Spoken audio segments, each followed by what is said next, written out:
Assalamualaikum warahmatullahi wabarakatuh.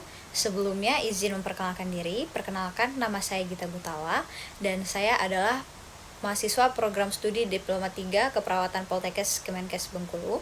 Di sini saya akan membahas terkait dengan yang pertama ada jenis-jenis kewirausahaan, yang kedua ada kewirausahaan secara umum, yang ketiga usaha apa yang nantinya akan saya pilih, yang keempat kenapa saya memilih usaha tersebut, yang kelima apakah saya memilih usaha tersebut atas dasar ikut-ikutan atau karena memang skill, dan yang kelima ada bagaimana cara saya untuk mempromosikan atau strategi mempromosikan usaha saya tersebut. Yang terakhir ada cara saya untuk mencegah kerugian atau mendapatkan keuntungan. Sekira. Nah, di sini yang pertama sekali yang saya akan bahas ada jenis-jenis wirausaha, di mana yang pertama ada usaha retail. Jenis usaha ini adalah jenis usaha yang menjanjikan.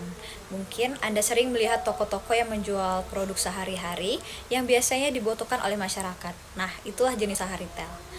Usaha retail adalah bisnis yang menjual barang dan jasa secara langsung kepada konsumen untuk konsumsi pribadi dan tidak untuk diperjualkan kembali.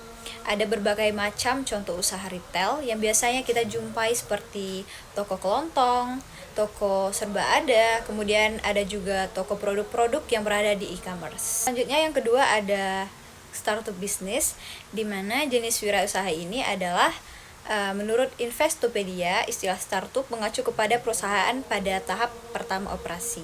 Startup ini biasanya didirikan oleh satu atau lebih pengusaha yang ingin mengembangkan produk atau layanan yang mereka yakini ada peminatnya.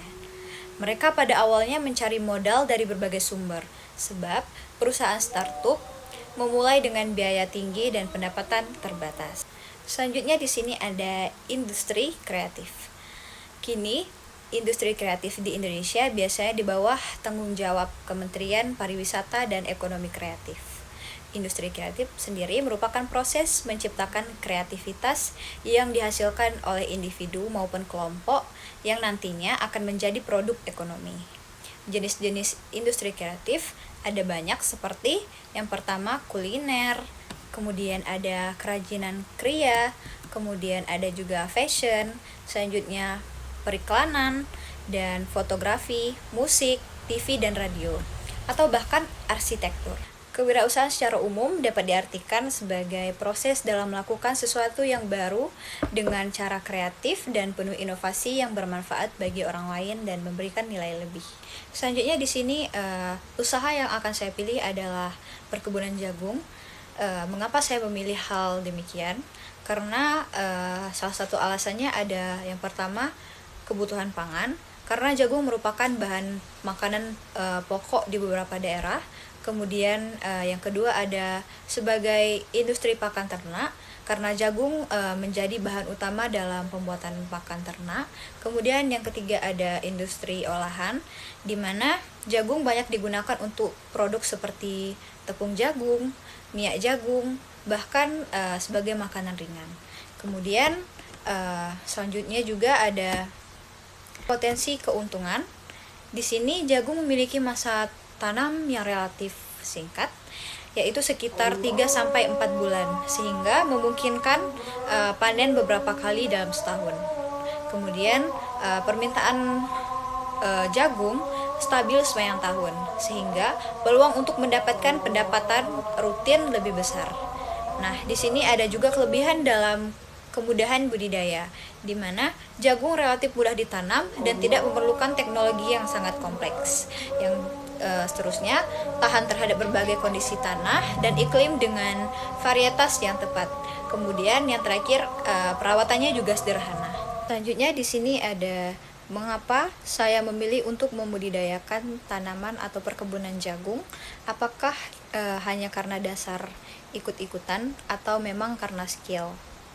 Yaitu karena kedua orang tua saya juga merupakan petani yang membudidayakan tanaman atau perkebunan jagung, dan mungkin nantinya akan lebih mudah bagi saya untuk belajar untuk membudidayakan tanaman tersebut bersama mereka. Selanjutnya di sini ada bagaimana cara untuk mempromosikan tanaman jagung tersebut.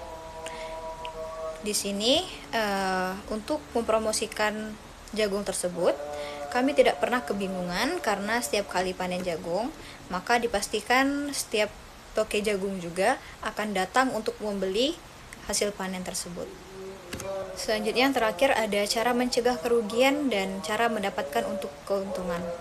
Nah, di sini cara mencegah kerugian dapat mungkin bisa dengan cara merawat secara ekstra jagung tersebut agar nantinya buah jagung yang akan dipanen juga memberikan hasil yang memuaskan. Kemudian dari yang saya dengar dari orang tua saya bahwa kualitas jagung tergantung pada jenis bibit yang ditanam dan cukup atau tidaknya pupuk yang diberikan. Oleh karena itu, merawat jagung secara ekstra juga merupakan strategi yang baik untuk menghasilkan atau mencegah kerugian.